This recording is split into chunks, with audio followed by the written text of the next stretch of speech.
오늘은 부활절 셋째 주일입니다. 거룩하신 삼위일체 하나님께 영과 진리로 예배하겠습니다.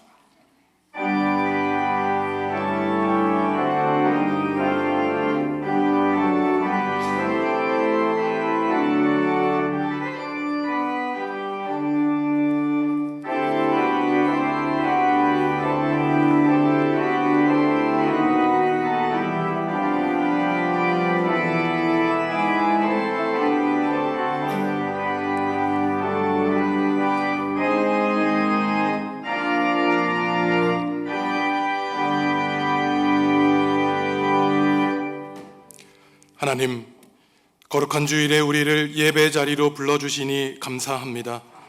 이 시간 세상에서 거칠어진 마음을 가다듬고 영과 진리로 예배하게 하옵소서. 예배하는 우리에게 은혜 베푸사 주의 도를 보이시며 생명의 길로 인도하여 주옵소서. 그리하여 상한 마음이 위로받게 하시고 지친 몸이 주님 품 안에서 안식을 얻게 하여 주옵소서. 예수님의 이름으로 기원하옵나이다. 아멘. 하늘에 계신 우리 아버지, 아버지의 이름을 거룩하게 하시며 아버지의 나라가 오게 하시며 아버지의 뜻이 하늘에서와 같이 땅에서도 이루어지게 하소서. 오늘 우리에게 일용할 양식을 주시고 우리가 우리에게 잘못한 사람을 용서하여 준 것 같이 우리 죄를 용서하여 주시고 우리를 시험에 빠지지 않게 하시고 악에서 구하소서. 나라와 권능과 영광이 영원히 아버지의 것입니다. 아멘.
하나님과 이웃과 피조세계 지은 죄를 고백하겠습니다.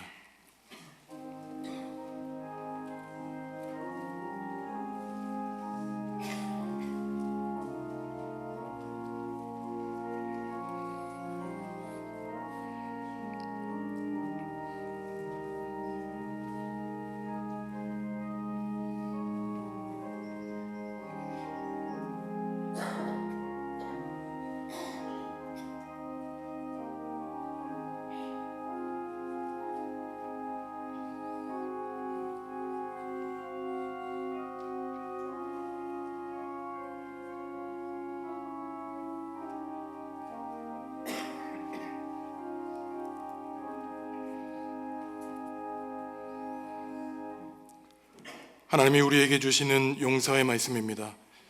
너희가 전에는 백성이 아니더니 이제는 하나님의 백성이요 전에는 긍휼을 얻지 못하였더니 이제는 긍휼을 얻은 자니라. 아멘. 나는 전능하신 아버지 하나님 천지의 창조주를 믿습니다. 나는 그의 유일하신 아들 우리 주 예수 그리스도를 믿습니다. 그는 성령으로 잉태되어 동정녀 마리아에게서 나시고 본디오 빌라도에게 고난을 받아 십자가에 못 박혀 죽으시고 장사된 지 사흘 만에 죽은 자 가운데서 다시 살아나셨으며 하늘에 오르시어 전능하신 아버지 하나님 우편에 앉아 계시다가 거기로부터 살아있는 자와 죽은 자를 심판하러 오십니다. 나는 성령을 믿으며 거룩한 공교회와 성도의 교제와 죄를 용서받는 것과 몸의 부활과 영생을 믿습니다. 아멘. 외치는 자의 소리여 이르되 너희는 광야에서 여호와의 길을 예비하라. 골짜기마다 도두어지며 산마다 언덕마다 낮아지며 고르지 아니한 곳이 평탄하게 되며 여호와의 영광이 나타나고 모든 육체가 그것을 함께 보리라. 말하는 자의 소리여 이르되 외치라. 대답하되 내가 무엇이라 외치리까 하니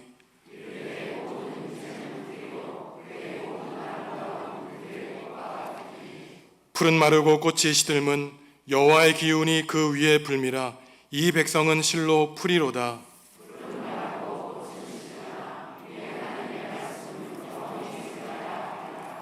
아멘.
우리의 삶을 주관하시며 언제나 동행하시는 주 하나님, 오늘 또 주님 전으로 인도하시니 감사합니다.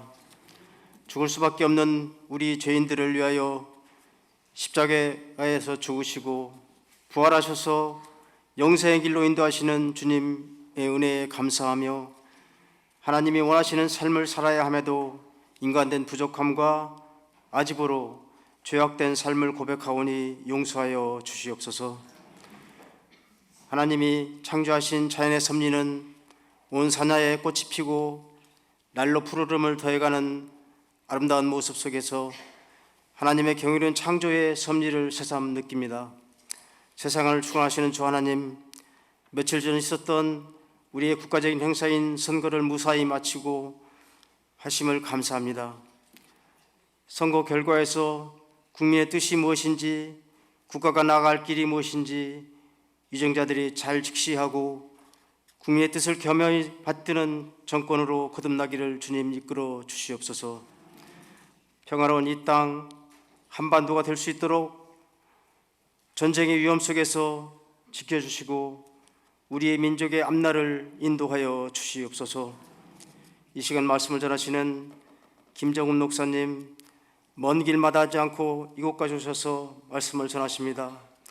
강건하게 지켜주시고 함께 하셔서 하나님의 말씀이 우리에게 강하게 역사할 수 있게끔 같이 하여 주시옵소서. 또한 원치 않는 병마 고통과 여러 모습으로 어려운 이들이 있습니다. 이들과 함께 하셔서 이들에게 희망을 주시고 이길 수 있는 용기를 주시옵소서. 예배를 위해서 봉사하시는 모든 분들과 하나님의 성원을 찬양하는 찬양대회에 축복하여 주시옵소서. 이 모든 말씀 예수님 이름 받들어 기도드렸습니다.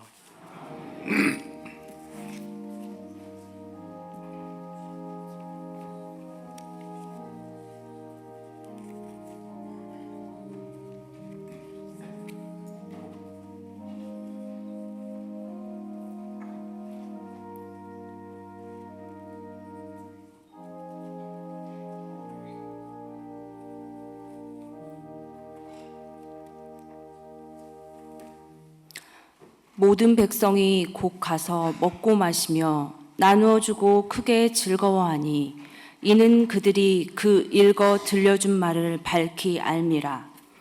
빌립이 입을 열어 이 글에서 시작하여 예수를 가르쳐 복음을 전하니 길 가다가 물 있는 곳에 이르러 그 내시가 말하되 보라 물이 있으니 내가 세례를 받음에 무슨 거리낌이 있느냐. 이에 명하여 수레를 멈추고 빌립과 내시가 둘 다 물에 내려가 빌립이 세례를 베풀고 둘이 물에서 올라올세 주의 영이 빌립을 이끌어 간지라. 내시는 기쁘게 길을 가므로 그를 다시 보지 못하니라.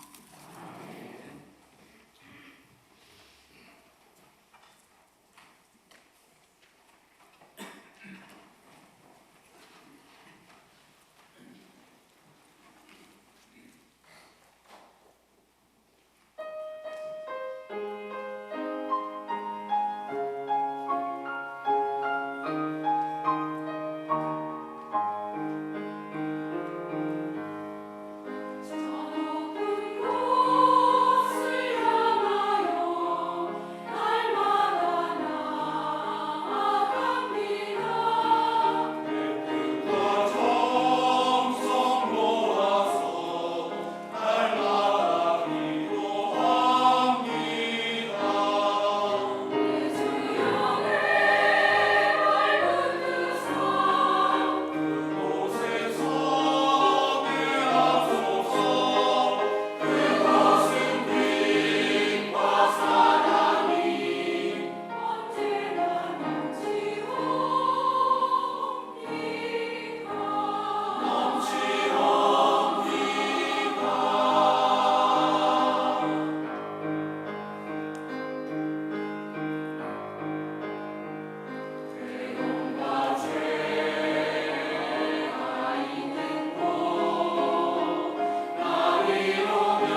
말씀을 전해 주실 김정은 목사님은 연세대학교를 졸업하시고 장로회 신학대학교에서 신학대학원과 대학원 과정을 마치신 다음에 독일의 부퍼탈 신학대학교에서 구약학 박사 학위를 받으셨습니다.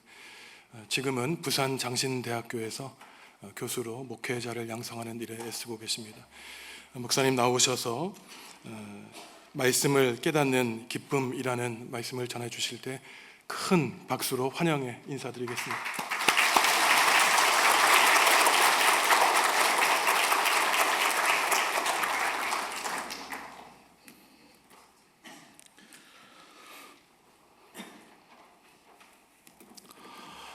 주님 안에서 자매와 형제된 정읍중학교의 성도 여러분, 반갑습니다. 반갑습니다. 뭐 굳이 다시 박수를 받으려고 그런 건 아닙니다. 올해로 25년째 친구이자 동료로 함께 사역해온 김선종 목사님이 목회하시는 교회에 오니까 정말 감회가 새롭습니다. 제가 보장컨대 제 오랜 친구이자 동료로서 제가 존경하는 김선종 목사님과 함께 신앙생활하는 여러분은 분명 주님의 복을 넘치게 받은 분들입니다. 진심입니다. 외람되지만 제가 질문 하나를 드리면서 말씀을 시작하려고 합니다. 질문 하나는 아닙니다. 여러분은 성경 말씀을 어떻게 읽고 계십니까? 읽은 말씀을 또 여러분은 얼마나 잘 이해하고 계십니까? 그리고 얼마나 말씀을 깊이 깨닫고 계십니까?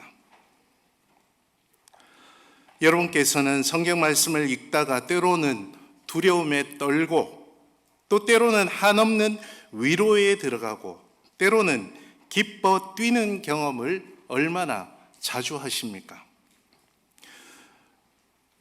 여러분은 성경 말씀을 얼마나 잘 이해하고 있는지 스스로 점수를 준다면 몇 점을 주시겠습니까?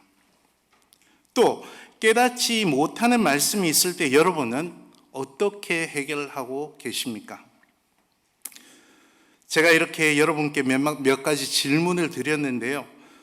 이것은 사실 성경을 연구하고 가르치는 사역을 하는 제가 스스로 끊임없이 하는 질문이기도 합니다.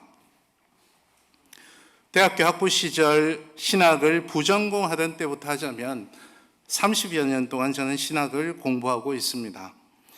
길다고도 또 그렇지 않다고도 할 수 없는 이 시간 동안 제가 공부하는 목적은 한 문장으로 요약할 수 있습니다. 그것은 성경 말씀을 어떻게 읽고 이해할 것인가, 이 문장을 두고 저는 고민하고 여태 공부하고 있습니다. 이 질문에 대한 답을 찾으려고 저는 성서학, 특히 구약학을 전공했고 지금까지도 공부해왔고 또 앞으로도 공부하려고 하고 있습니다. 오늘은 설교 제목대로 제가 깨달았고 또 그러려고 노력하는 말씀을 깨닫는 기쁨을 여러분과 함께 나누고자 합니다. 이 시간 부족한 종의 고백을 통해서 주님께서 저와 여러분에게 다시금 성령을 통해 임재하시기를 간절히 바랍니다. 제가 저와 여러분이 속한 교단 신학교 가운데 한 곳인 부산 장신대학교에서 구약 성경을 연구하고 가르치는 사역을 해온 지가 올해로 16년째가 됩니다. 저는 학교에서 매 학기 성경 본문을 공부하는 과목의 첫 시간에 빼먹지 않고 하는 것이 두 가지가 있습니다. 그 하나는 오늘 설교 끝난 뒤에 저와 여러분이 함께 부를 찬송가 366장으로 시작하는 일입니다.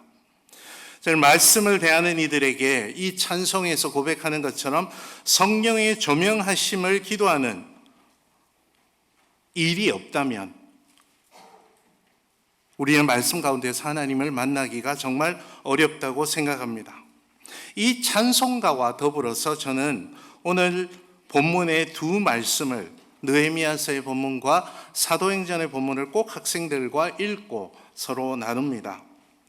수많은 말씀 가운데서 오늘 본문의 두 말씀은 성경을 어떻게 읽고 이해해야 할지에 대한 제 질문에 궁극적인 목적이 되고 있기 때문입니다. 두 본문의 말씀은 모두 성경을 우리가 왜 읽어야 하는지를 말해줍니다. 또 어떻게 읽어야 하는지도 우리에게 가르쳐 줍니다.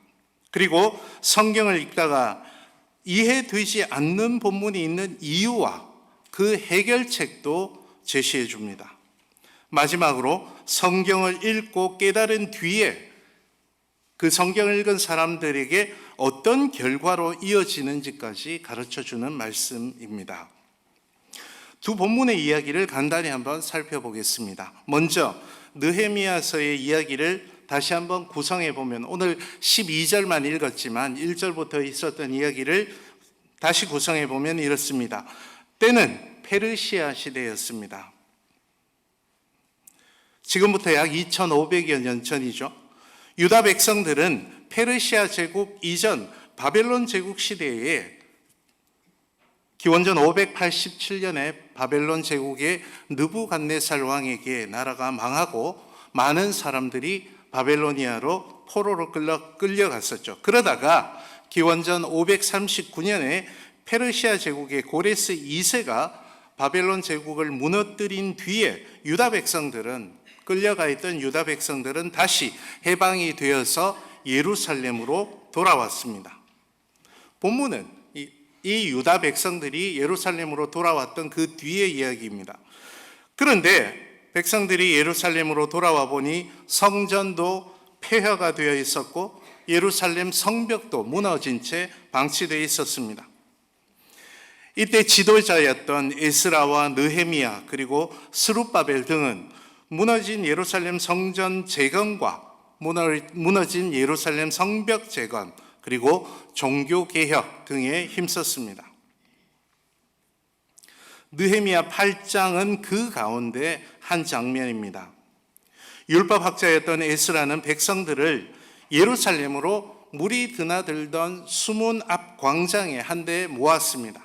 그리고 모든 백성들 앞에서 에스라는 율법을 낭독합니다.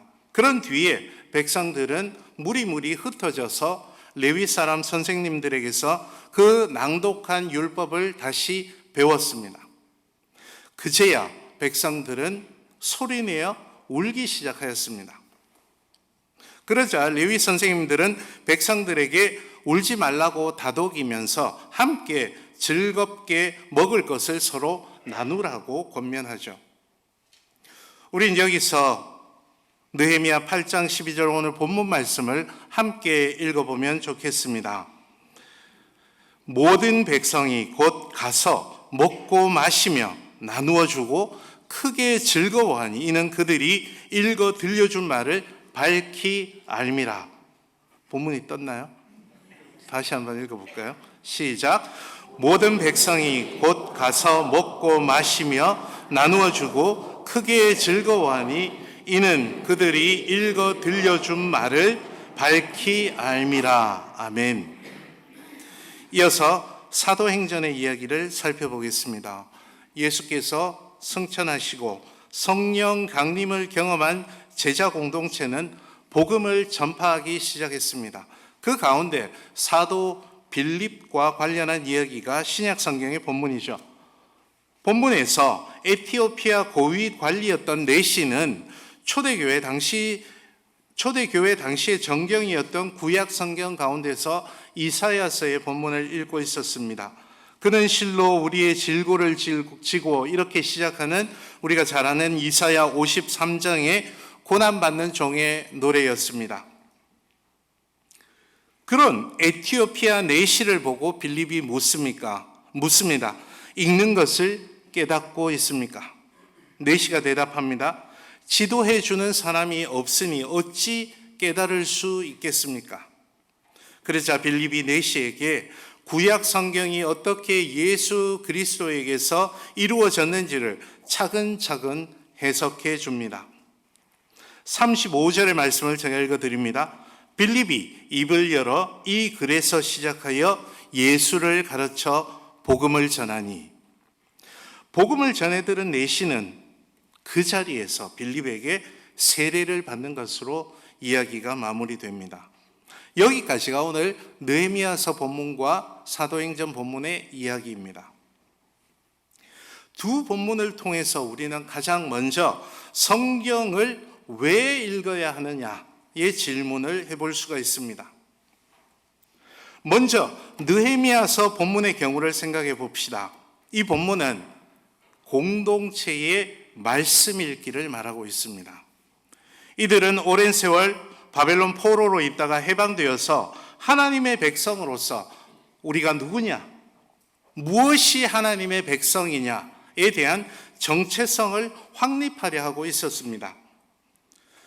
하나님의 백성으로서 하나님의 백성이 누구이며 무엇이 하나님의 백성이냐, 이 정체성을 확립하는 데는 몇 가지가 필요했습니다.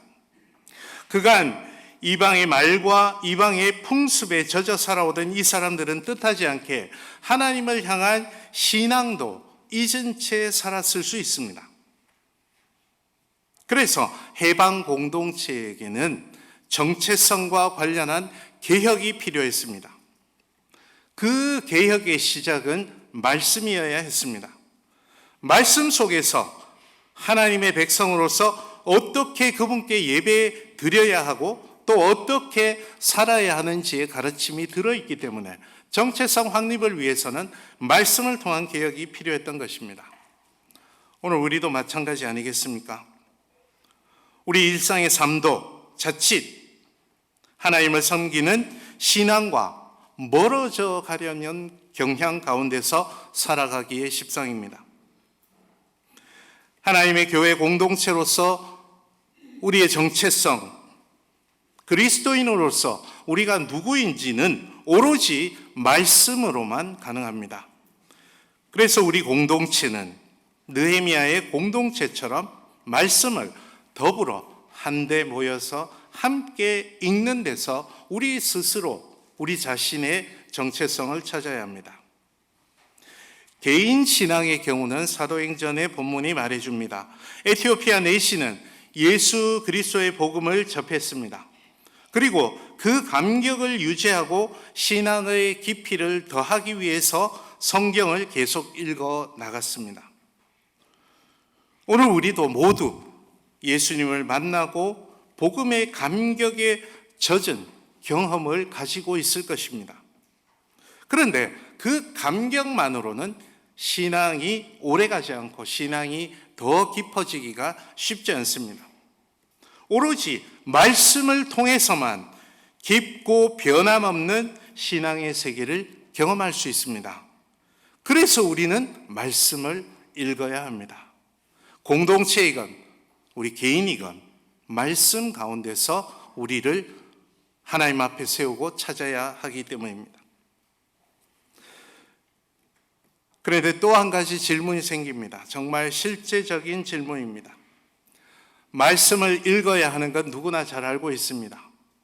예수 그리스도를 믿는 그리스도인으로서 말씀 가운데서 정체성을 찾아야 하는 것 잘 알고 있습니다. 과연 그러면 우리는 성경을 읽기만 하면 됩니까? 그러면 신앙의 정체성이 저절로 생겨납니까? 매일 성경을 읽으면 그냥 신앙이 성장해 나가는 것입니까? 여러분은 그렇다면 성경을 몇 번이나 읽으셨습니까?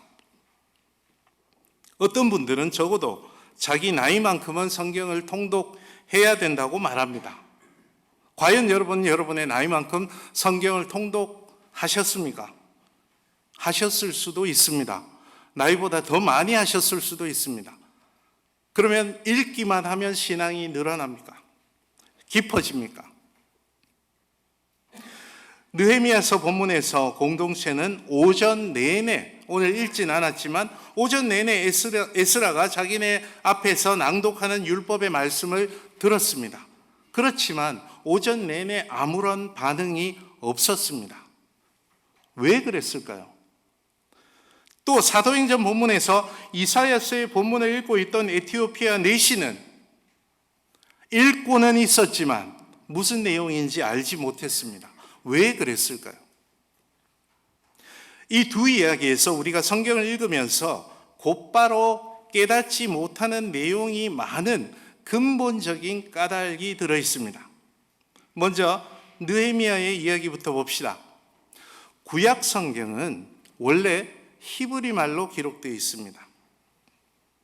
그런데 유다가 망하고 바벨론 포로 생활을 오래 하고 그 포로기 이후 다시 돌아와서 공동체를 이루었던 느헤미야서의 이 장면에 있던 사람들은 애석하게도 히브리어를 그렇게 잘 알지 못했던 것 같습니다. 아마도 이 사람들은 히브리 말이 아니라 당시에 세계 공용어였던, 오늘날의 영어처럼 세계 공용어였던 페르시아의 말, 아람 말만 알고 있었을 것입니다. 히브리 말과 아람 말은 엇비슷합니다. 그러나 곧바로 이해될 수 있는 언어는 아니었습니다. 물론 들으면 추측할 수 있는 낱말들도 있습니다. 예를 들어서 히브리어로 아버지는 아브라고 이야기합니다. 이것이 아람어로는 아바라고 이야기합니다. 여러분 신약성경에서 들어보셨던 아바, 아버지, 그 아바가 아람 말입니다. 아브와 아바 정도는 들어서 같은 말을 하는 거구나라고 알아들을 수 있을 것입니다. 그런데 아들을 예를 들어보면 히브리 말로는 벤이라고 이야기하는데 아람어로는 바르라고 이야기합니다. 신약성경에 나오는 바라바, 바르아바, 바라바 할 때 그 낱말이 아들이란 뜻인데 벤과 바르는 빨리 이야기하면 서로 같은 낱말인지 알아듣기가 쉽지 않습니다. 그러니 이 당시에 느헤미야서 8장에 있는 공동체들이 앞에서 히브리어로 줄줄 읽어나가는 율법의 말씀은 어쩌면 당연히 당시 공동체들은 바로 알아듣기가 어려웠을 것입니다. 그래서 오전 내내 아무런 반응이 없었을 수 있습니다. 오늘 우리들도 마찬가지입니다. 우리에게는 물론 우리말로 번역된 구약 성경과 신약 성경이 있습니다. 하지만 구약 성경이나 신약 성경과 우리는 적어도 2000년, 길게는 3000년 이상의 시간적 거리가 있습니다. 그리고 비행기를 타고 적어도 10시간 이상은 가야 하는 지리적 거리가 가로막혀 있어서 모두 다 이해되지 않는 것은 어쩌면 당연한 일입니다. 나는 구약 성경과 신약 성경을 읽었는데 모든 말씀이 다 이해가 된다. 그것이 도리어 이상할 수 있습니다. 보기를 하나만 들어보겠습니다. 아모스서 4장 6절에 이런 말씀이 있습니다. 내가 너희 모든 성읍에서 너희 일을 깨끗하게 하며 라는 말씀이 있습니다. 하나님이 일을 깨끗하게 하신다. 이것이 과연 무슨 뜻일까요? 우리말에서는 이가 깨끗하다 하면 위생적인 관점 말고는 칫솔질을 잘해서 이가 깨끗하다. 이 말 말고는 별 뜻이 없을 수 있습니다. 직관적으로. 그런데 구약 성경 아모스서에서 이 말씀이 무슨 뜻인지 세 번역을 보면 히브리어에서 이 표현이 어떻게 쓰이는지를 알 수 있습니다. 세 번역에서는 이 표현이 내가 너희가 사는 모든 성읍에서 끼니거리를 남기지 않고 이렇게 번역이 되어 있습니다. 생각해 보면 무슨 뜻인지 알겠습니다. 못 먹으면 이에 낄 것이 없고, 그래서 이에 낄 것이 없으면 이가 더러워질 일이 없으니 이가 깨끗하다는 표현은 굶주린다는 표현입니다. 우리말에서는 이런 말을 쓰지 않습니다. 그런데 히브리 말에서는 이런 표현이 있었던 것이죠. 이렇게 지역과 언어, 시대의 차이는 본문 이해를 가로막는 장애가 되기도 합니다. 사도행전의 본문을 봅시다. 에티오피아 내시가 성경을 읽는데 문제가 되었던 것이 무엇입니까? 아마도 에티오피아 내시는 본문을 읽고 이사야서 본문을 읽고 그게 무슨 말인지까지는 알고 있었던 것 같습니다. 하지만 구약 성경에서 이사야서에서 말하는 메시아가 누구인지 알지 못하고 있어서 이것이 무슨 뜻인지를 깨닫지 못했습니다. 이 이야기는 우리가 성경을 읽는데 매우 중요한 단서를 줍니다. 우리가 읽는 성경은 구약 성경과 신약 성경으로 둘로 나뉘어져 있습니다. 만약 구약 성경이 신약 성경에서 전하는 예수 그리스도의 복음과 연관되지 않는다면 그것은 그저 머나먼 이스라엘 땅의 이야기에 지나지 않을 수도 있습니다. 그러나 구약 성경은 신약의 빛, 예수 그리스도의 복음의 빛에서 해석될 때 기독교 공동체의 정경으로서 그 의미가 더욱더 풍성해지게 됩니다.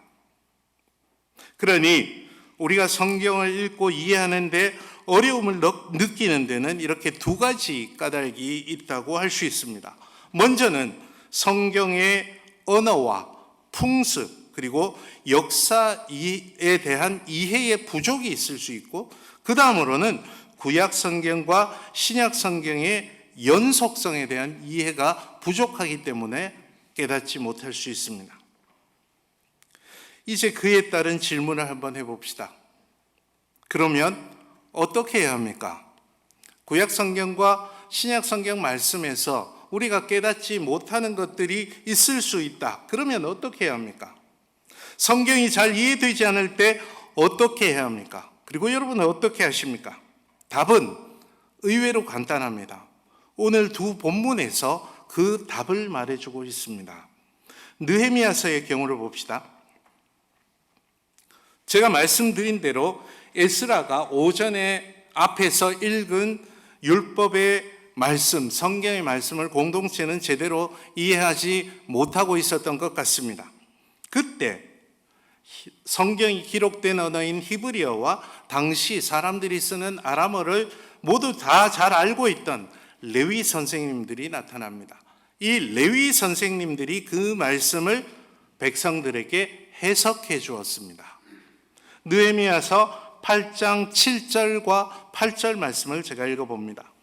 예수아와 바니아와 세레비아와 야민과 악굽과 사브데와 호디아와 마아세아와 그리다와 아사랴와 요사박과 하난과 블라야와 레위 사람들은 백성이 제자리에 서 있는 동안 그들에게 율법을 깨닫게 하였는데 하나님의 율법책을 낭독하고 그 뜻을 해석하며 백성에게 그 낭독한 것을 다 깨닫게 하니, 이렇게 말씀합니다.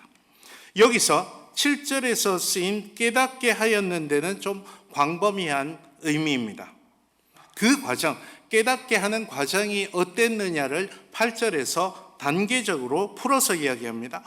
첫 번째로 낭독하고, 두 번째로 그 뜻을 해석하여, 세 번째로 깨닫게 했습니다.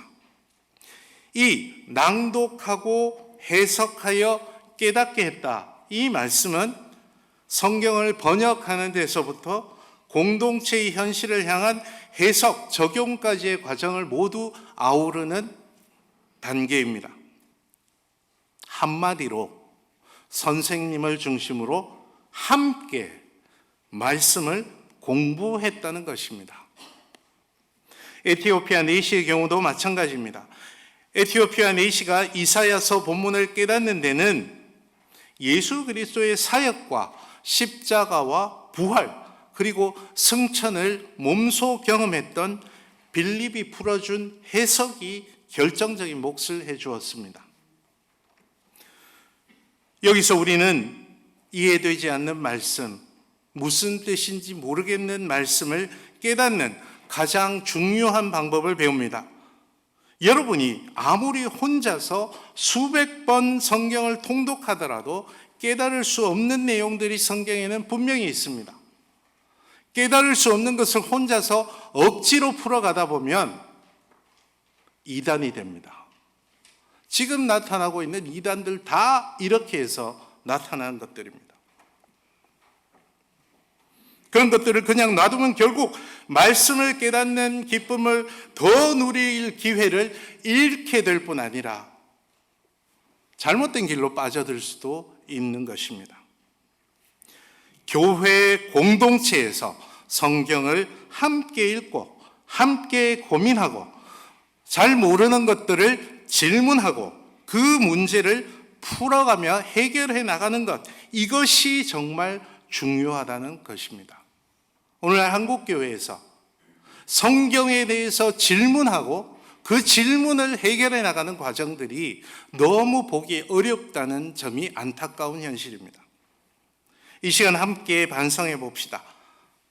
저부터 여러분 모두 함께 반성해 봅시다. 우리는 과연 성경 말씀을 얼마나 깊이 읽고 깨달으려고 노력하고 있습니까? 말씀이 이해되지 않는 것에 얼마나 진지하게 질문해 보았습니까? 그 질문을 해결하는 노력을 우리 공동체 안에서 얼마나 진지하게 해 보았습니까? 하나님께서는 말씀을 통해서 그분의 뜻을 계시하시는데 말씀을 읽고 깨달으려는 노력을 우리가 하지 않는다면 하나님 보시기에 얼마나 안타까운 현실이겠습니까? 한국교회의 부흥의 출발점은 사경회에 있었습니다. 평양 대부흥운동의 출발점은 사경회에 있었습니다. 한국교회는 말씀을 읽고 그 뜻을 새기면서 기도하는 것으로 부흥을 이루었습니다. 이제 마지막 질문을 해봅시다. 말씀을 읽고 깨달을 때 과연 우리에게는 어떤 일이 일어나게 됩니까? 또 어떤 일이 일어나야 합니까? 오늘 두 본문 말씀은 모두 말씀을 읽고 깨달은 사람들의 결과를 분명히 우리에게 가르쳐 주십니다. 느헤미야 본문은 율법의 뜻을 깨달은 공동체가 보여준 두 가지 반응을 뚜렷이 그려줍니다. 우선 이들은 레위인들이 율법의 뜻을 해석해 주자, 오전에는 잘 몰랐던 그 율법의 뜻을 레위 선생님들이 해석해 주자 하나같이 울었다고 말씀합니다. 이날이 율법을 다시 선포하는 감격스러운 날임에도 이들이 왜 울었을까요? 이것은 오늘 본문 말씀 12절 말씀대로 그들이 읽어 들려준 말을 밝히 알았기 때문이었습니다. 달리 말하자면 그들이 지금까지 살아왔던 삶과 율법을 통해서 하나님이 주신 명령 사이에 얼마나 거리가 멀리 있었는지를 그들이 깨닫고 회개하는 눈물이었습니다. 말씀의 첫 번째 변화는 회개였습니다. 그 다음으로 그들은 레위 선생님들의 권유대로 서로 가진 것을 나누어 주면서 기뻐했습니다. 율법 선포와 회개에 이어 함께 서로 돌보고 나누는 공동체성의 회복이었습니다. 성경 본문은 단순한 문학 작품이 아니라 정경으로서 신앙 공동체의 모든 삶의 규범이 되죠. 그래서 그 본문을 읽고 깨닫는 일은 언제나 신앙 공동체의 회개와 말씀 안에서, 복음 안에서, 하나님의 사랑 안에서 공동체성이 회복되는 것, 이것이 중요한 목적이 되어야 함을 배울 수 있습니다. 쉽게 말하자면 말씀을 읽고 깨달으면 하나님 앞에서 먼저 잘못을 고백하고 또 서로 잘못을 고백하고 뉘우치며 서로 하나님께서 우리에게 베풀어 주신 그 놀라운 사랑으로 서로 나누는 공동체가 되어야 한다는 것입니다. 사도행전의 본문은 다시금 기독교 정경의 한 부분인 구약 성경의 의미와 목적을 되새기게 해줍니다. 빌립에게서 이사야서의 말씀이 예수 그리스도와 어떤 연관성을 갖는지 그 해석을 듣자 구약 성경의 말씀을 읽고 그것이 예수 그리스도와 어떤 의미가 있는지 어떤 연관성이 있는지 해석을 듣자 에티오피아 내시는 곧바로 세례를 받습니다. 이것은 말씀을 읽고 깨닫는 일은 회심과 신앙 고백으로 이어질 수 있음을 보여주고 또 그것을 지향해야 함을 가르쳐 줍니다. 성경은 읽고 그냥 마음에 새기고 마는 책이 아니라 우리 근본이 바뀌고 주님을 내 안에 모시고 내가 주님 안에 있는 신앙 고백으로 이어지는 일로 나아가야 한다는 말입니다. 주님의 사랑하시는 정읍중앙교회 성도 여러분, 우리의 말씀 읽기도 이런 목적이 있어야 하지 않겠습니까? 말씀은 우리에게 하나님을 만나게 해주는 가장 소중한 통로입니다. 그래서 말씀을 통해서 우리는 어디에서도 맛볼 수 없는 감격과 한없는 기쁨을 경험할 수 있습니다. 이것은 사실 지금까지 말씀 사역을 하면서 살아가고 있는 저의 신앙 고백이기도 합니다. 정말 저도 말씀 가운데서 늘 다시금 감격과 기쁨으로 주님을 만나고 있고 또 그러려고 노력하고 있습니다. 여러분, 이런 말씀을 우리가 오늘도 더욱 사랑하고 힘써 읽으며 깨달아가는 기쁨을 누려야 하지 않겠습니까? 이 말씀을 통해서 우리 공동체가, 우리 한 사람 한 사람이 더 깊은 신앙의 세계 속으로 들어갈 수 있어야 하지 않겠습니까? 매일매일 거듭거듭 그런 역사를 경험해야 하지 않겠습니까? 그것이 오늘 다시금 성령을 통해서 주님께서 우리에게 바라시는 뜻입니다. 말씀 가운데서 베푸시는 주님의 은총과 복이 여러분과 여러분의 삶, 그리고 이 정읍중앙교회 가운데 넘치시기를 기원합니다. 기도합시다. 주님, 우리가 말씀을 통하여 주님을 만날 수 있게 해주시니 감사합니다. 그 말씀을 우리가 힘써 읽고 공부하며 깨달아 주님께서 말씀을 통해 보여주신 그 나라의 현실을 맛보아 알고 힘써 그 나라의 백성으로 살아가게 하옵소서. 예수님의 이름으로 기도하옵나이다. 아멘.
성도 여러분, 주님이 우리에게 물으십니다.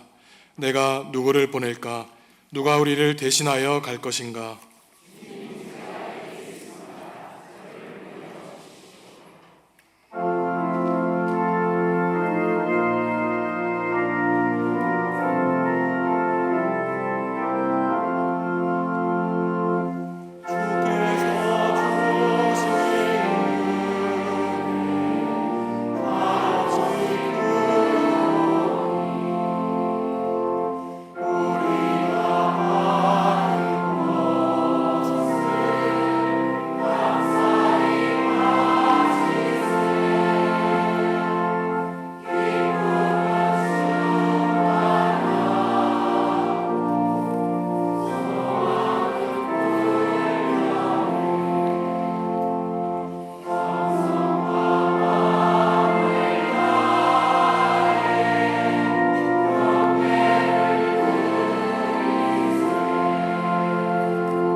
하나님, 오늘 우리에게 부활절 셋째 주일을 허락하여 주시고 부활하신 주님을 예배하게 하시니 감사합니다.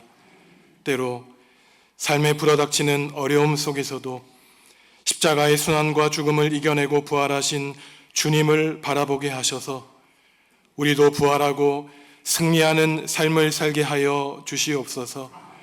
오늘 김정은 목사님을 통하여 말씀을 깨닫는 기쁨을 깊이 묵상하게 하시니 감사합니다. 또 하나님께 죄송합니다. 하나님의 말씀에서 점점 멀어지고 있는 삶을 살아가고 있지는 않은지 하나님 말씀을 통하여 회개하게 하시고 다시금 하나님께로 돌아가게 하여 주시옵소서. 느헤미야와 에디오피아 내시가 그랬듯이 우리도 말씀을 깨달아 말씀대로 살게 하시고 생명의 말씀을 통해 말씀 자체이신 예수 그리스도를 통해 나 자신과 공동체의 믿음을 회복시켜 주시옵소서.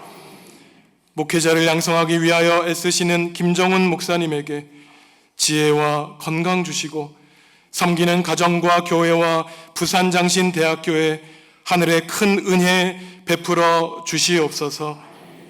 그리스 튀르키의 성지 순례를 은혜 가운데 다녀오게 하시니 감사합니다. 그곳에서 받은 큰 은혜를 간직하여 예수님의 제자들이 살아간 순교의 삶을 살아가는 정읍중앙교회 성도들이 되게 하여 주옵소서. 8월 9일에서 12일까지 제주도에서 열릴 전교인 수련회를 기도로 준비하게 하시고 하나님이 펼쳐주실 천국잔치를 행복하게 누리게 하여 주옵소서. 호산나 찬양대에서 섬기시는 김봉진 집사님, 어머니를 여의고 슬픔 가운데 있습니다. 96년 세월 동안 이 땅에서 7남매 자녀들을 믿음으로 키우신 어머니의 헌신적인 믿음의 삶을 따라 모든 자녀들이 하나님의 복과 은혜 누리는 복된 가정 되게 하여 주시옵소서. 특별히 나라와 결의를 위하여 기도합니다. 선거를 통하여 나라의 일꾼을 세워주셨으니 이들이 무엇보다 하나님을 두려워하게 하시고 국민을 섬기는 종이 되게 하셔서 평화로 통일을 이루는 결의가 될 수 있도록 주님 역사하여 주시옵소서. 여전히 세계 곳곳에서 들리는 전쟁과 기근과 테러의 어두운 소식 가운데 하나님의 복음의 능력을 드러내 주셔서 죽음의 세력을 이기는 하나님 나라의 복음이 온 땅을 다스리게 하여 주시옵소서. 주님께 받은 복과 은혜에 감사하며 거룩한 예물 드립니다. 이 예물을 통하여 예배하고 교육하고 선교하며 친교하고 봉사하는 교회의 사명을 잘 감당하게 하여 주시옵소서. 예물 드리는 손길 가운데 함께하여 주시고 하늘에 넘치는 복과 은혜로 가득 채워 주시옵소서. 예수님의 이름으로 기도합니다. 아멘.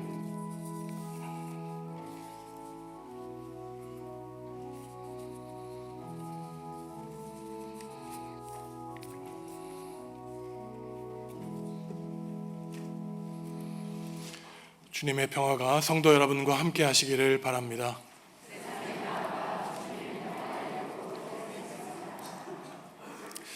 오늘 말씀을 전해주신 김정은 목사님께 감사를 드립니다. 말씀을 드리면서 저 자신이 목회자로서 어디에 관심을 기울여야 될지 큰 깨달음을 얻는 그러한 시간이었습니다. 개신교의 가장 큰 특징은 오직 말씀으로 솔라 스크립투라입니다. 교회가 잘못 걸어왔던 전통을 말씀 가운데 다시 세우는 것이죠. 하나님이 세워주신 우리 정읍중앙교회에 말씀이 역사하고 성령님이 역사하는 교회가 될 수 있도록 다시 한번 우리가 함께 다짐하면 좋겠습니다. 우리 김정은 목사님 귀한 말씀 전해주셨는데 사모님도 뒤에 잠깐 일어나시죠. 예. 우리 김정은 목사님 또 사모님 가정과 학교를 위해서 큰 박수로 우리 축복하겠습니다. 감사합니다.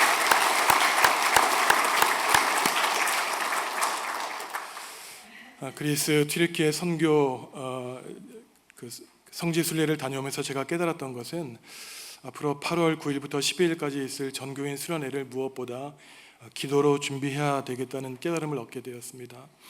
하나님이 베풀어 주시고 준비해 주시는 전교인 수련회를 통해서 우리가 말씀 가운데 든든히 서고 우리 교회가 성령의 하나 되는 역사를 체험하는 은혜의 시간 될 수 있도록 모든 성도가 합력해서 기도로 준비해 주시기를 부탁드립니다. 5월 첫 주 어린이 주일에는 유아 세례식이 있습니다. 신청해 주시기 바랍니다. 호산나 찬양대에서 헌신하시는 김봉진 집사님, 또 한기선 권사님, 금요일 밤에 어머니를 여의고 지금 장례 가운데 있습니다. 우리 교회에는 내일 아마 12시 정도에 도착하실 것 같은데 하관 예배를 함께 드리도록 하겠습니다. 기도해 주시고 위로해 주시기 바랍니다. 오늘 우리 교회에 새 식구가 나오셨습니다.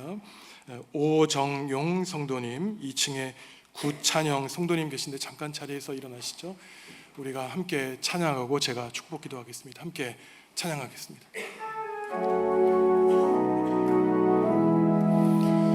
나는 시냇가에 심은 나무라.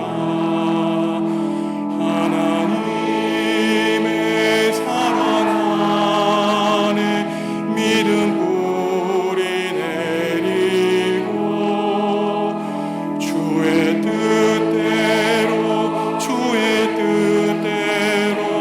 항상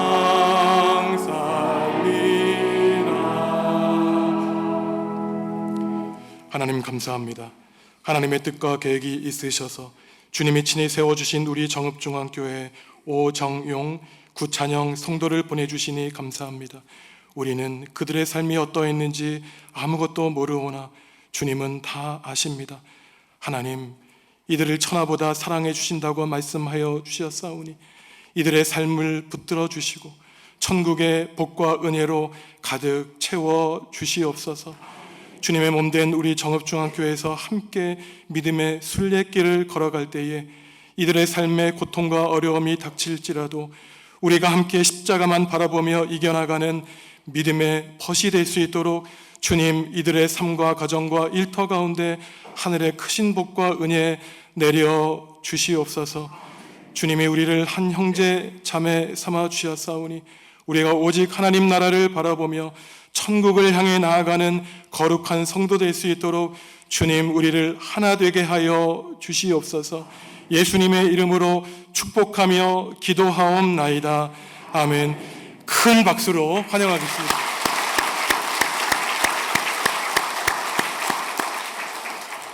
또 오늘 우리 교회에 가장 연소한 우리 성도가 나왔습니다. 박규호 집사님, 김소희 집사님의 아들 박이안 앞으로 나오시죠. 축복 기도하겠습니다. 박성규 집사님, 박영희 권사님의 손자입니다. 고개 앞에 서시면은 제가 기도하겠습니다. 하나님, 하나님의 아들 이안이가 하나님과 성도 앞에 있습니다. 아버지 어머니의 품에 안겨 고요히 예배하게 하시니 감사합니다. 복의 근원이신 하나님, 이완이와 함께 해주시고 이 아들의 앞길을 인도하여 주시기를 원합니다. 그리하여 이 어둡고 절망스러운 세상을 밝히고 절망 가운데 있는 세상에 예수님의 소망의 복음으로 환히 세상을 빛나게 하는 믿음의 대장부가 되게 하여 주시옵소서. 이 아이를 믿음으로 양육할 박규호 집사님, 김소희 집사님의 가정과 일터 가운데 함께 하셔서 새 자녀를 키우는데 부족함 없게 하시고 무엇보다 지우와 보름이와 이한이를 위해 하루도 빠지지 않고 기도하고 축복하는 거룩한 부모의 삶을 살게 하여 주옵소서. 하나님이 이 가정에 생명 주셨으니 사람의 힘으로 키우지 않게 하시고 부모님 곁을 떠나 엘리 제사장 아래에서 믿음으로 자라나 이스라엘의 위대한 지도자 사무엘이 성장하게 된 것처럼 이 아들을 오직 하나님께 온전히 맡기게 하여 주옵소서. 할머니, 할아버지인 박성규 집사님과 박영희 권사님의 쉬지 않는 기도로 자자손손 하나님 나라와 하나님의 영광을 위하여 헌신하는 가정 될 수 있도록 성령님 함께하여 주옵소서. 우리와 영원히 함께 하시는 예수님의 이름으로 축복 기도합니다. 아멘. 제가 한번 안아보겠습니다. 안고 여러분들에게 보여주실 때 가장 어린 우리 자녀가 우리 교회에서 하나님의 큰 복을 받고 무럭무럭 자라날 수 있도록 축복의 큰 박수 부탁드립니다.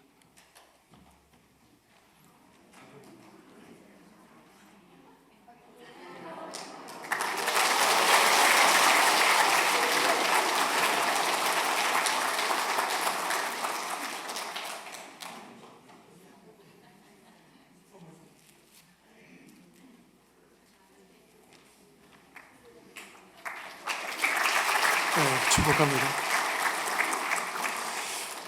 저도 빨리 손주를 보고 싶은데 언제가 될지 모르겠네. 예. 오늘 말씀을 마음속에 깊이 되새기시면서 나 자신을 하나님께 내어놓고 회개하며 말씀 가운데 성도 여러분들의 가정, 또 우리 교회, 우리 대한민국이 말씀 가운데 든든히 회복될 수 있기를 주님의 이름으로 간절히 기원합니다. 일어나셔서 함께 찬양하시겠습니다.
주님의 몸된 정읍중앙교회 성도 여러분, 주님의 성령께서 여러분의 눈을 열어주시고 귀를 열어주시고 입을 열어주셔서 말씀 가운데서 주님을 보게 해주시고 그 주님의 복음을 선포하게 해주시고 그 말씀 가운데서 누리는 한없는 기쁨을 여러분의 삶 가운데서 충만히 누리시기를 기원합니다.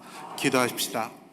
주 예수 그리스도의 은혜와 하나님 아버지의 사랑하심과 성령님의 교제케 하심이 이 자리에 머리 숙인 주님의 백성들과 그 삶 가운데 지금부터 영원토록 함께 하시기를 간절히 축원하옵나이다.